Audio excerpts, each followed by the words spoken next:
Miss Jackie Aguirre. I am with What's Up Latin America, and I am here with my immigration law professor, Professor Monterrosa from Notre Dame Law School.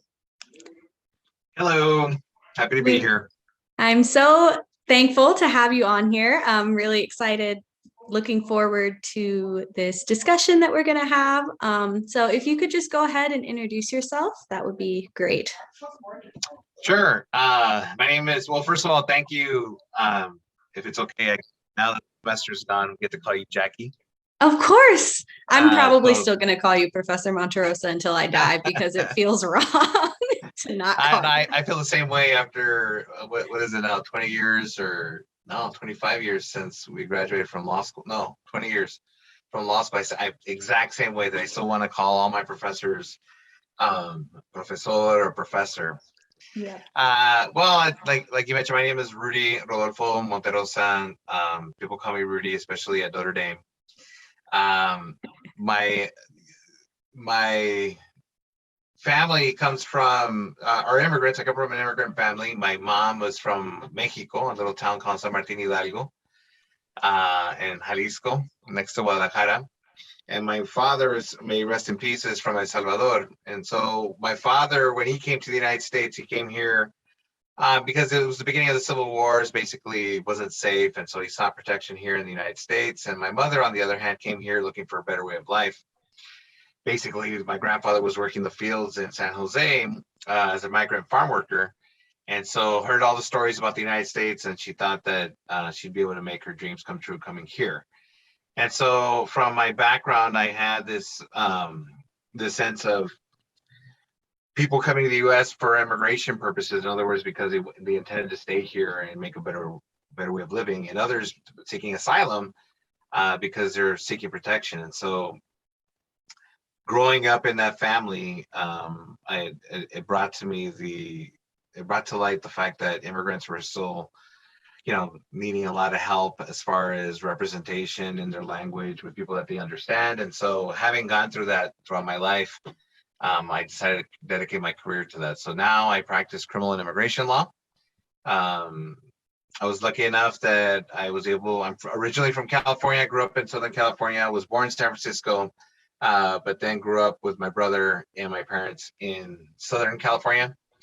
I received my bachelor's degree from Stanford. I majored in psychology, and then from there went to Notre Dame for law school, where I focus on criminal and immigration law. And of course, that's the work that I do now. We're very glad to have you, except for when we play Stanford every year, and then we get to have a little bit of a friendly rivalry. So you talked a little bit about what drew you to immigration law generally. What drew you to Notre Dame Law School specifically? We have kind of a reputation here for a certain kind of law student, which is typically, more upper class, straight, cis, white men who tend to lean a little bit more conservatively. And I think that is changing, which is great. But I feel like a lot of the changes have come in the last 5 to 10 years. So what drew you to Notre Dame 20 years ago? Yeah, that's interesting. You should mention that. When I went to law school was in the late 90s. So it was August of 98 when I first came to Notre Dame. At the time when I applied, I didn't know.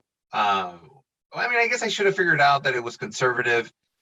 Given that it was a Catholic institution and that you would have these more conservative values. But I guess I really didn't get a sense that the law school was that way. When I applied, I came here because I wanted to be able to get some hands-on experience when I was in law school, which of course that's exactly what I took advantage of. So I knew that they had the top trial advocacy program in the country. So I was really interested in becoming a litigator. And then I also was aware that they had an immigration clinic and the public defender's externship.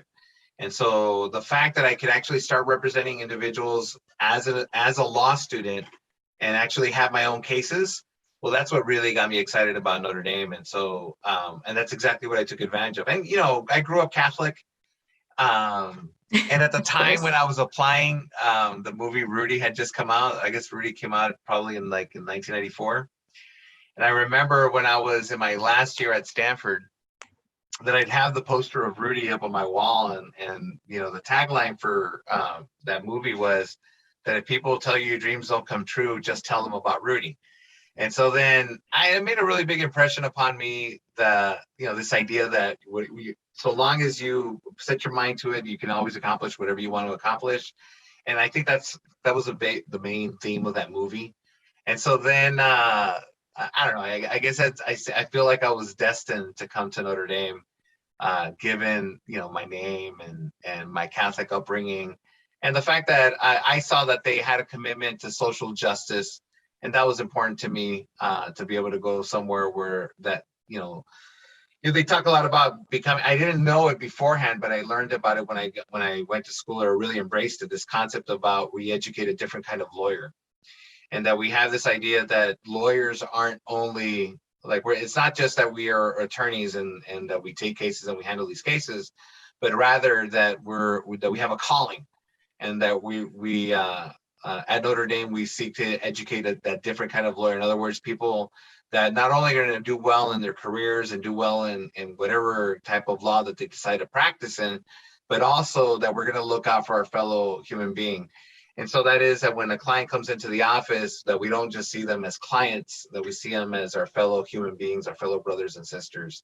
And in that sense, I think that Notre Dame is a very special place. And I think we still continue to be able to spread that message that we are different kinds of lawyers, in the sense that it's not just a case. This is a human being. It's somebody that we care about.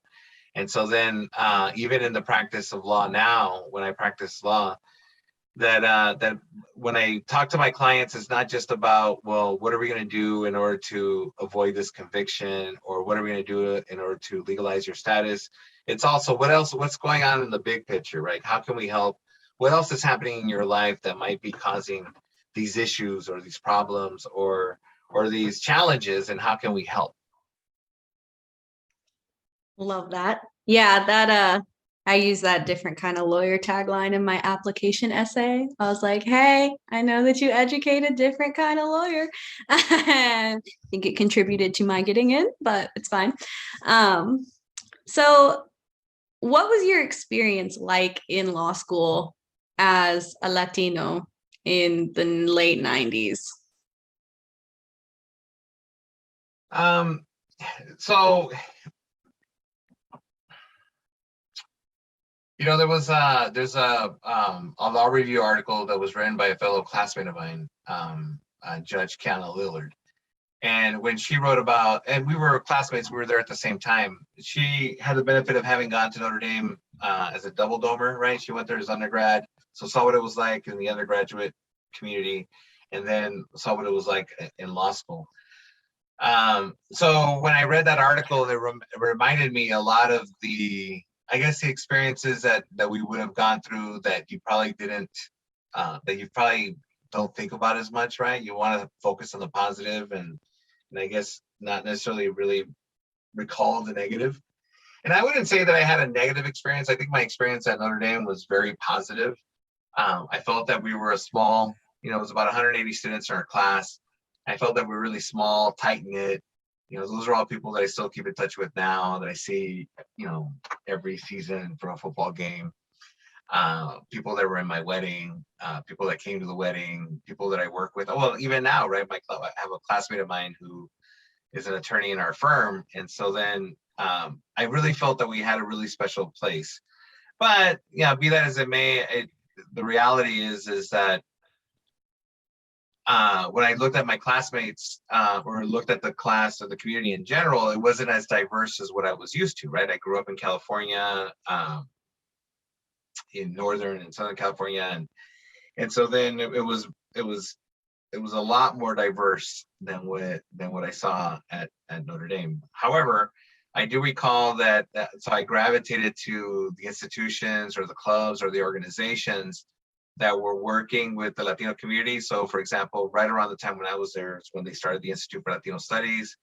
And so I was able to look to Allard Brown Gord, who was the assistant director of ILS, and Professor Gilberto Cárdenas, who founded the institution, and looked up to them.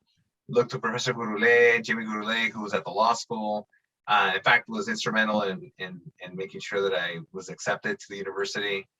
And so then looking up to your the classmates like Chris Mujica, Ignacio, what was his last name? Ignacio, I can't remember his last name, but I remember that there were other Latinos that were there already. And so then being able to talk to them and being able to learn from their experiences made it easier. So it was tough though, right? Because I really felt that first year I was in that Notre Dame bubble. You didn't go beyond campus because I didn't have a car, right? I was didn't have a car, and so then stayed on campus, wasn't used to the weather. It was cold, it was snowing. That year it snowed a lot, not like the way it is now. So then I remember that that I had challenges and absolutely missed home, right? My entire family lives in California. There was nobody here in Indiana. That was my family. I had a brother of mine that lived in Nashville that was about 8 hours south. But I remember that, so there was a challenge of being in a city that maybe I wasn't exposed to that much, but that wasn't as diverse as what I was used to. And then Notre Dame itself wasn't as diverse as I was used to. Nowadays, I see that the Latino community has grown dramatically here in South Bend and throughout the country for that matter. And I think we're still, I still think we have ways to go at the law school. That I would like to see it become more diverse, but I think we're heading in the right direction. Yeah, one of the I guess recurring things that I hear from 1Ls especially right now is that they're really afraid to look for mentors in the faculty who look like them and can relate to like similar life experiences. I guess why or what do you think plays into, I guess, the faculty diversity kind of lagging behind the growing student diversity? Well, I think that's the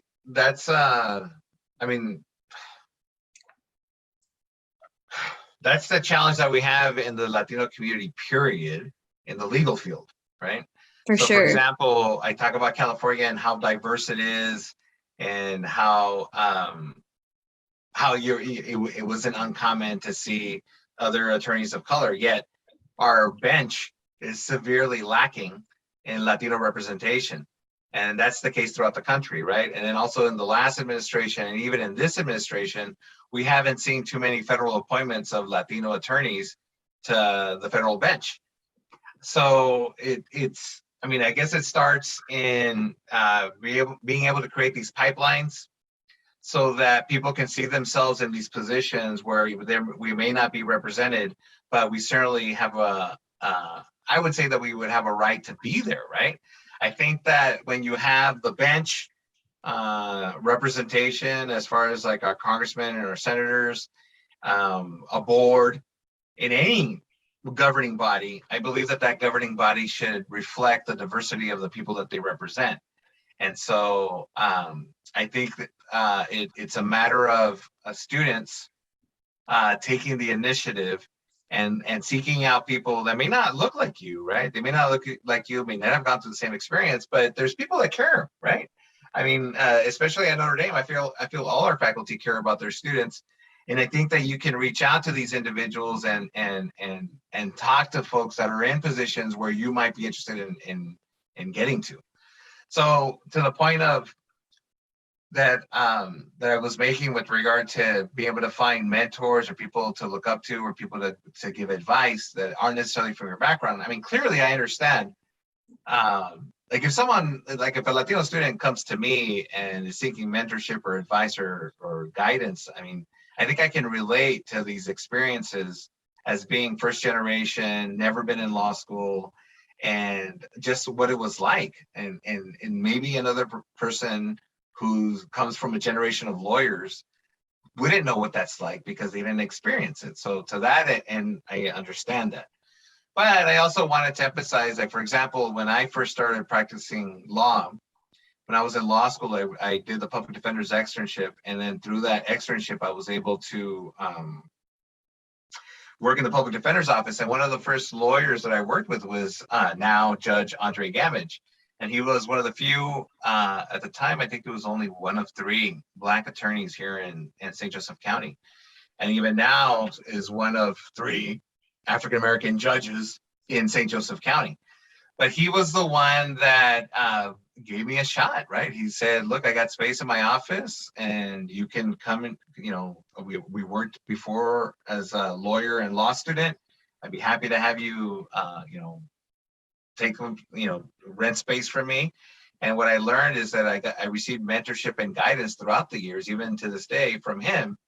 And this was somebody that maybe didn't have the immigrant experience, but did know what it was like to be a minority attorney in St. Joseph County. And so that was instrumental in who I am today. And I'm eternally grateful. Well, I'm eternally grateful for all the people that have come into my path. Professor Boudoulet, Dean Link, Judge Gamage, Harlan Dutt was another attorney that I worked with when I was in law school, Tom Dixon. So then these are folks that I guess they knew that it wasn't enough to be, like what we said before, right? It's not enough to just be a lawyer and care about your clients, but you also need to recognize that there's others that are in a position where you used to be, and you should be able to provide guidance and mentorship for those individuals. Those lawyers are just coming up, or law students for that matter. Definitely. That's something I hear a lot also when I talk to minority law students in general about part of the reason it's so important for them to succeed here in their chosen path and generally is to kind of help open the door a little bit for the people who are coming after them and express that gratitude to the people who've come before them and have already opened that door a little bit. The percentage of Latino lawyers in the US is really small and somewhere between like 4 and 6%, I think. So, wow. Yeah, it's and then half that for 2 to 3% for Latinas women and 2 to 3% for Latino men. I'm from Kansas City, so there's a pretty large Latino, Mexican specifically, population in the city of Kansas City. And in my household, education was like really pushed on my brother and I as like the key to moving up and bringing the family up and the cousins up and like the next generation up. But it was really difficult to see in the community around me. There wasn't a lot of fellow Latinos going into higher education. A lot of kids were, going straight into the workforce without any higher education, without any vocational training, just kind of like, it was weird to see the disconnect between wanting to go further and like the drop off in the education rate among Latinos. I think it's going up, like generally, percentage of Latinos in higher education generally. Coming from a first generation background, what does it mean to you to see more Latinos entering higher education, undergraduate school, master's, PhD, the legal field, the medical field? What does it mean to see those numbers increasing? So I definitely agree with you that it's disheartening to see that we don't have more people or more Latinos graduating from high school and going on to further their careers or go to college and what have you. And I know that there's some people that say that college isn't for everybody, but my feeling is that if you want to go to college, that you can go to college and you can make it, right? When I was in high school, we had a greater than a 50% dropout rate. I think that was, I don't remember if that was nationwide or perhaps that was in the county where I was from San Bernardino County. But we had a pretty bad dropout rate. And so there was members of the community that gathered together and said that they wanted to change that. And so what they did is they started up an organization, a conference, a camp, we broke out from another one called Future Leaders of America. We became the Inland Empire Future Leaders there in Southern California, in San Bernardino County, that area. And they were focusing on encouraging rising freshmen and rising sophomore high school students to be proud of who they were, to graduate from high school, get involved, run for office, and go to college. And a lot of what happened, and so that's what I went to that conference when I was when I was a ninth grader, and that was back in 1988. And I remember that when I went to that conference, that was the first time they had a mock trial during that conference, and that was the first time that I ever saw an attorney. There was a lawyer. His name was John Pacheco, who's now a judge in California, Judge Pacheco. And it was the first time that I saw someone who looked like me, whose last name ended in a vowel, and literally what it became: if he can do it, I can do it. And that's all it took, right? The fact that I saw someone that looked like me and that probably had the same experiences that I did, and seeing that if that person could do it, then I could do it. It just made it real. It just made it a reality. Kind of like what, you'll hear other people say that they would convince them to go to law school. In fact, it was Judge Lozano, if it's not Judge Lozano, it was a judge from Salinas, from Indianapolis. And he said that what inspired him to go was seeing Jimmy Smits playing a Latino lawyer on LA Law, right? And it was literally just being able to see the fact that there's somebody that's a Latino attorney, and then saying, well, you know what, then I can do it. If that person can do it, I can do it. And so then I say all that to mention that I believe that's why we're seeing an increase in numbers. And I think there's still a lot more work to do, and that impetus lies on us. Those of us that are in law school now, that are in college now, or that are professionals now, that the reason we see more people in those fields is because we're starting to see more professionals, Latino professionals, right? Now we see Justice Sonia Sotomayor, who's on the highest court of the land. So that you see that, and someone can say, you know what, maybe I can be a justice myself. I could be a lawyer. I could do that. Or you see,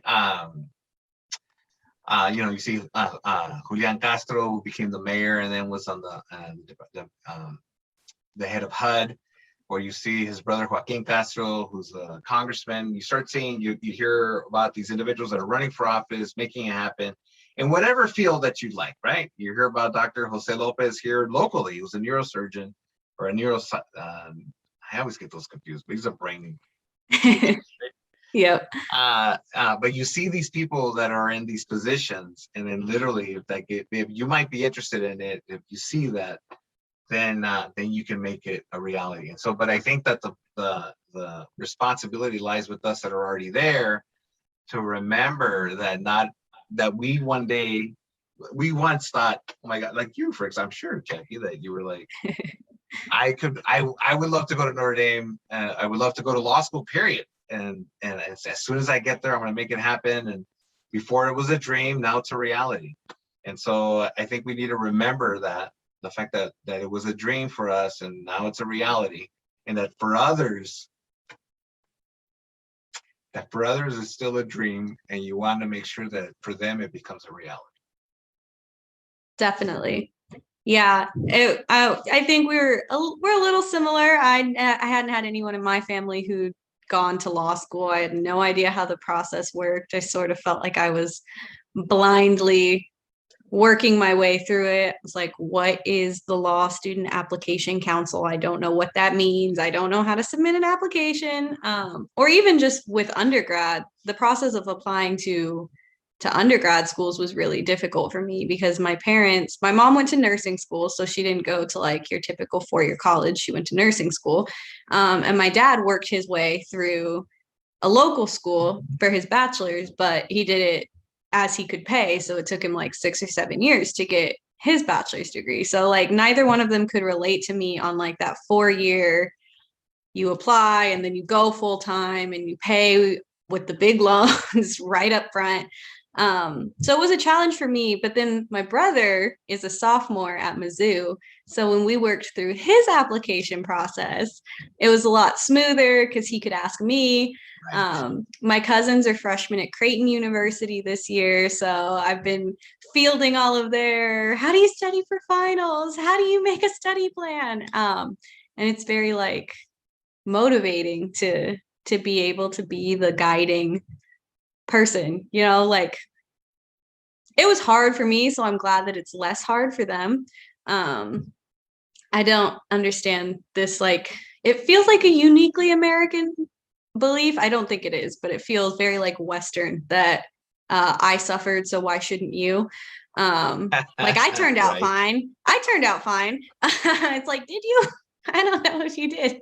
Um, so I am eternally grateful for professors like you and Professor Grule who like go out of their way to make themselves accessible to the Hispanic law students at ND. We appreciate you. And then you talked a little bit earlier about experiential learning really being a factor that drew you into Notre Dame, the immigration clinics and the public defender position. So we talked about this in class a little bit. I was able to work at an externship this semester with the National Immigrant Justice Center and also do some hands-on work, which was really exciting and a very good like immersion into what getting asylum for somebody looks like. I think that a lot of people don't understand immigration law generally and asylum specifically.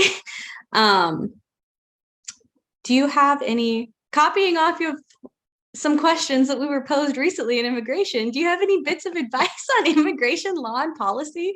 I guess specifically as it relates to asylum, things that you would like to see change in US immigration policy?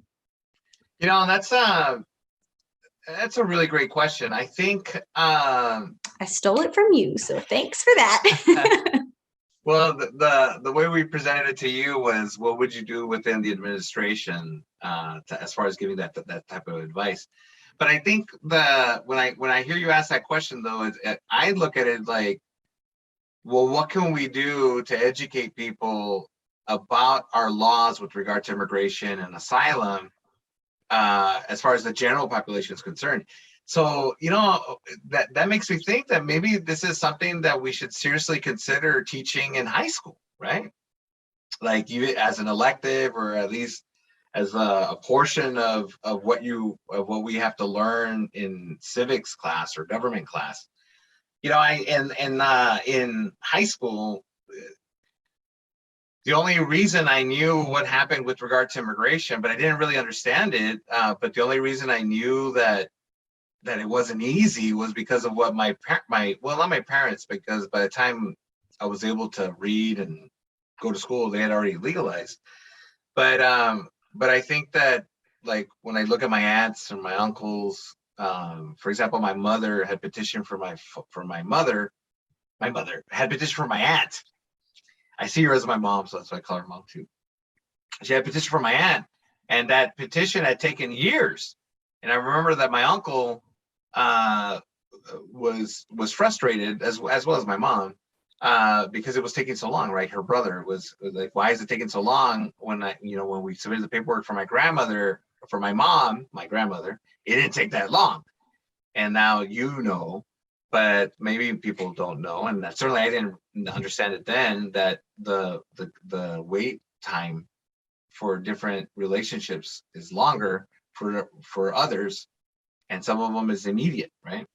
So the difference between my grandmother and my aunt was that my grandmother was an immediate relative, so there was a visa that's immediately available, and my aunt, she was in a preference category, and at that, the lowest preference category, the one that had the F4. longest wait, right?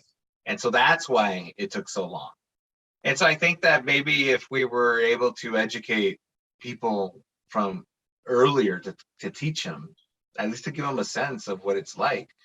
And, in fact, I have been able to do some workshops with high school students. I remember that I went to, I think it was Riley High School. And we just talked about immigration, and we did the breakdown like what we did at the beginning of class this semester, to just kind of put it out there and make people realize, well, this is why, we keep hearing this, why don't people wait in line?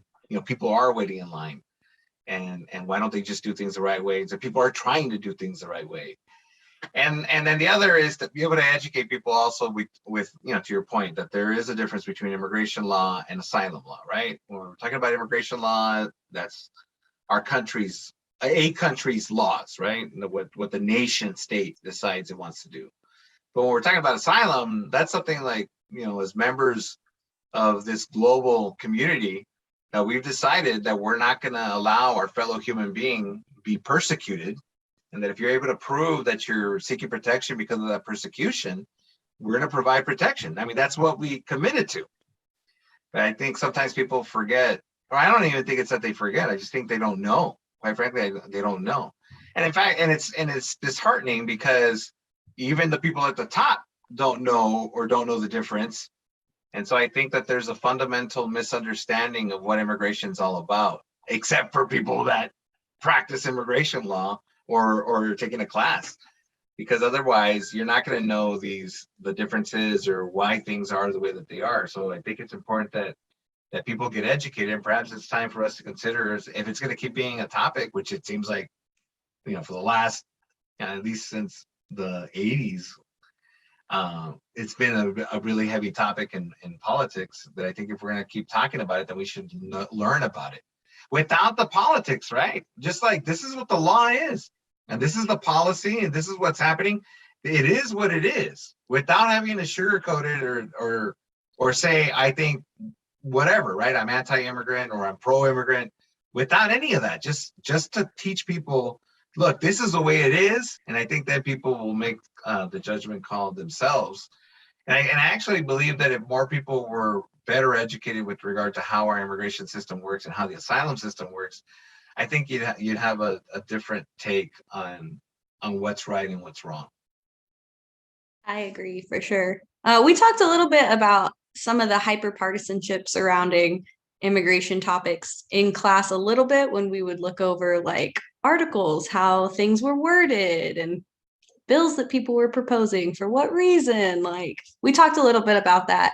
I think that hyper politicization of things really started heating up probably in like 2008, and then took like a really sharp uptick in 2016. What has been like the biggest detriment to working on immigration policy that's come from this hyper partisanship that we're seeing? Well, I feel like big question. Yeah, I think any advocate would tell you that I feel like the most difficult part of, I've been practicing immigration law for 20 years. I feel like the most difficult experience or period of time that I went through was 2016 through 2020 under the Trump administration.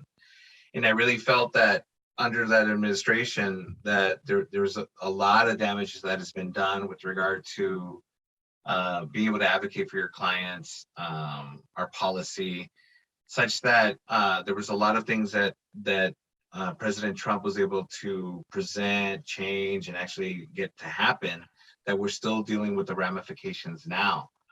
I mean, it goes to something as basic as the fact that for a period of time, they were having people that were going for an immigrant visa, that everybody would be interviewed for that visa, and that wasn't anything. That wasn't a change in the law. That was just, hey, this is how we're going to do things. And so then when that happened, there was this. I guess you could say that was 3 times the amount of work that needed to be completed, but you didn't have 3 times the amount of staff, and so you had all these cases that you were going to have to work through, and so that led to a backlog of cases. So now we're behind.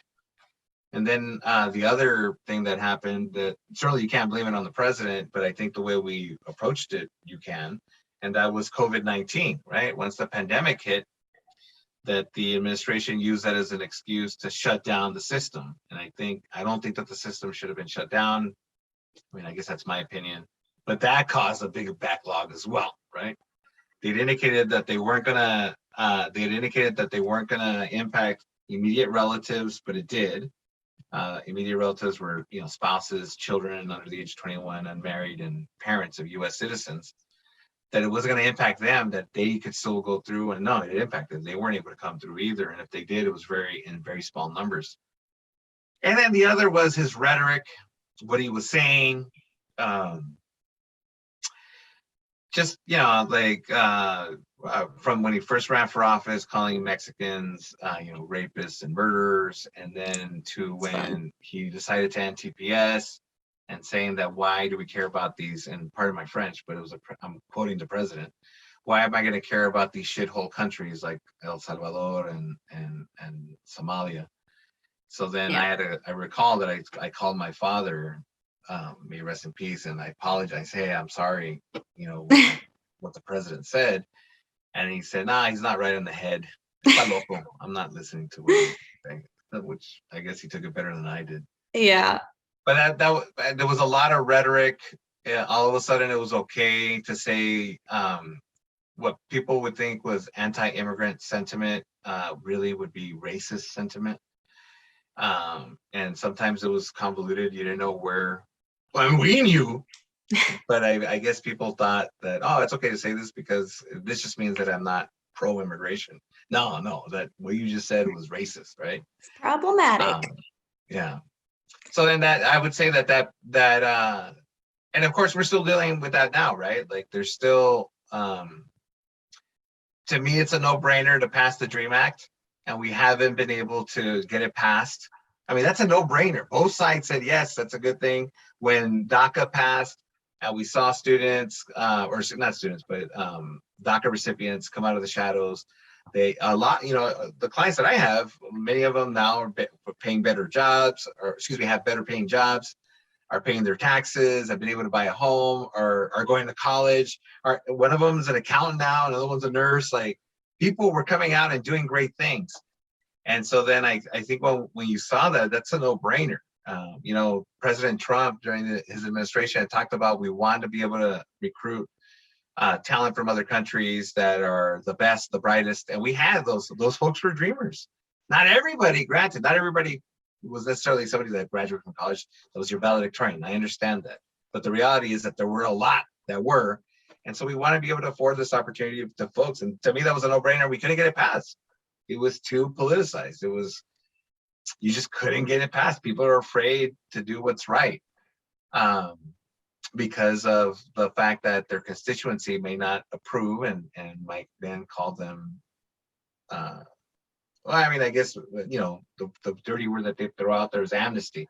Oh, you're for amnesty now. And that's not the case. But so anyway, that's this fact that politics, that it's a highly politicized issue, certainly is a challenge in being able to come out ahead when we talk about what can we do with regard to immigration.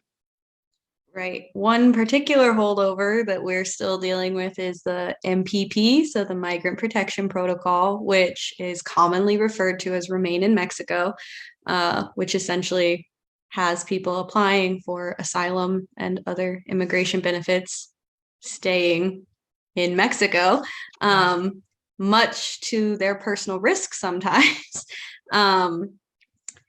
Opinions on the court decision that reinstated that? Well, I wasn't happy about it. I think that we need to remember how our nation was founded, right? So give me your tired, give me your poor. We like to have this idea that if you come to the United States, that you have an opportunity to make a better way of life, but also it seems like our country's values are that we protect those that are at risk of being persecuted, that will protect the innocent, that will provide protection to others. And if we're going to be a global power, with great power comes great responsibility, right? And so then if you're going to be this global power, then you need to recognize that we have a responsibility as a member of this global economy or this global community, that people are going to seek protection, that we should be able to provide that. And I don't think we should be placing them in a worse position than they were before. And then certainly we have the capacity to be able, when I think you'll recall it, that when Secretary Castro had talked about the numbers of people that were coming to the U.S. as compared to the numbers that were coming into other countries. And if other countries were able to take a greater amount of people and were able to accommodate them, then how is it that we cannot do the same, right? And we're lacking for, I don't know if lately I've been saying that we don't have as many. It seems to me that we still have a labor shortage. I just don't know that I've seen the signs as much as I used to. It might be just because I've been stuck in the office working. I've seen the But signs.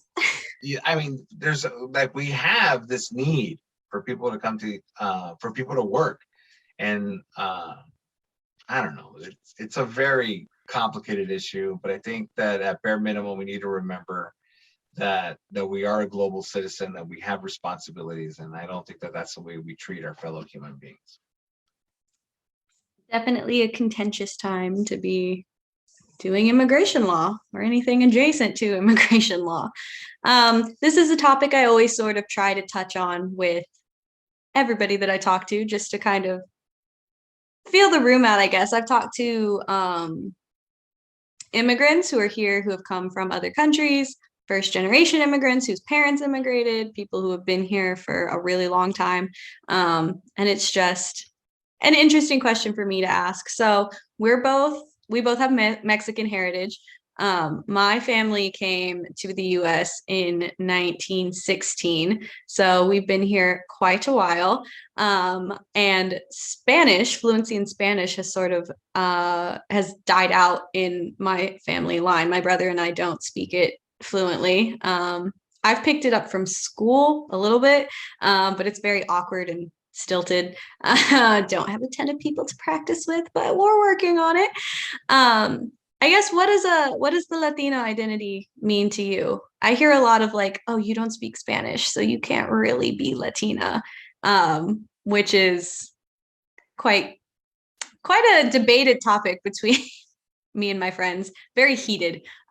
Most of my friends are of the opinion that you don't necessarily need to speak Spanish to be considered Latino. It's about more than the language, but it does seem to be a bit of a divide within the Latino community. So I guess, what does your Latino identity mean to you? The beautiful thing about becoming older is that you see what people have gone through, or what I've gone through throughout the years, and you recognize why things are the way that they are. So I get you. When I was younger, when I was younger, I remember that we'd go to Mexico, because we'd go there every summer to visit my grandmother when she lived out there. And the local kids would always call me Pocho, right? And that's because my Spanish, I like to think that it's gotten better since. Every once in a while, you wouldn't know a word or something would come out, or you would use a false cognate, troca, carpeta, those aren't words. Those aren't Spanish words. Spanglish. So they call you Pocho, that you were a poached egg, brown on the outside, white on the inside. And so then, and I would really get really offended by that, because it was funny, because you had a sense that when you were in Mexico, you weren't Mexican enough.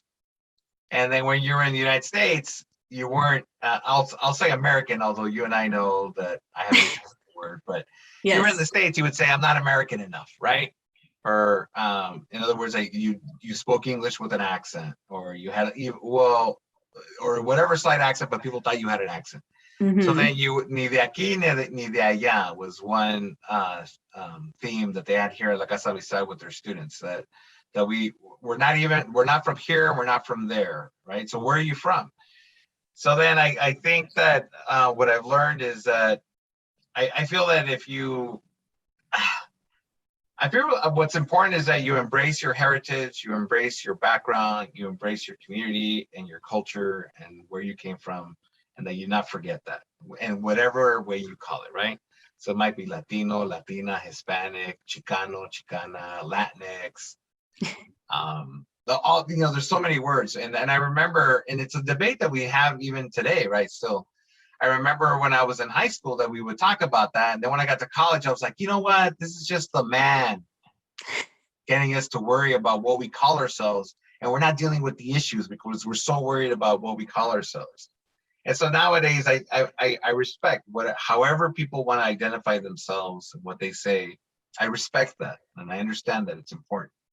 But I also want to be careful of not laying judgment on others because they decide to call themselves a different way, or because they don't speak Spanish, as an example. Because I know that different people went through different experiences. So it's not necessarily that you don't want to embrace your culture, or that you don't want to, or that you don't recognize it, or that you wouldn't wish that you could speak the language or what have you. If you talk to my brother and I tell him, well, it's important that we speak Spanish, my brother's like, no, Spanish was the language of the conquistador. Yeah, We should be colonizers. speaking Nahuatl, right? We should be speaking the language of our indigenous people, Pipil, Nahuatl. So then I was like, oh yeah, that's a really good point. And I'm trying to learn Nahuatl, but that's even more difficult than, although we use that a Incredibly lot complex language. But then the other thing that I realized is, like, for example, in my generation, that were like what you had said, right? The folks that were second, third generation, our parents, or perhaps even our grandparents, for those that were already second or third generation here in the United States, had faced discrimination because they were speaking Spanish.